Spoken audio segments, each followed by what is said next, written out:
Bəziləri Əli ibn Əbi Talib radiyallahu anhu rükudayken üzüyünü zəkat verdiyini deyirlər və Maidə 55-i Əli radiyallahu anhu aid edirlər. Bu haqda nə deyə bilərsiniz?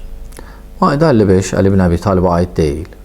Səhih barədə bu barədə yoxdur. Bu uydurma rivayətdir.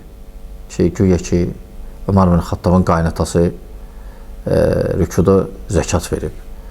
Birinci Əli ibn Əbi Talib varlı deyildi. Kasıb idi, zəkat verən deyildi. İkinci də üzükdən zəkat düşmür axı. Zəkat belədir ki, ildə bir dəfə verilir. Onu gərək deməli hesablayasan və s. Onda bu namaz olmadı ki. Və Əli ibn Əbi Talib qılan namaz olmadı. Yəni bu namazı içində hesabladı ki, illik gəlir bu qədər oldu ticarətdən, məsələn, tutub zəkat çıxartdı. Yəni bunu deyən qəribədir bu adam. Üçüncü də həmçinin Əli ibn Əbi Talib namaz qılanda fikri qapıda deyildi və ya başqa yerdə. Hətta bəzi rivayətlər indi uydurmadır və s. və ya deyirlər ki, nizə batmışdı ayağına, ox batmışdı daha doğrusu, çıxarda bilmirdilər, ağrıyırdı.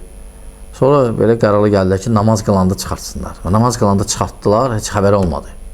Yəni belə bir adam hələm namaz qılanda hələm eşidə qulaq asır ki, kim sədəqə istəyir, zəkat istəyir. Həmçinin namazda tərpənmək olmaz axı. Fərqi yoxdur rükuda və ya səcdədə və ya qiyamda. Bu rivayət uydurmadır. Sadəcə bəzilər nə çaşdırıb? O rüku sözü. Rükuda zəkat.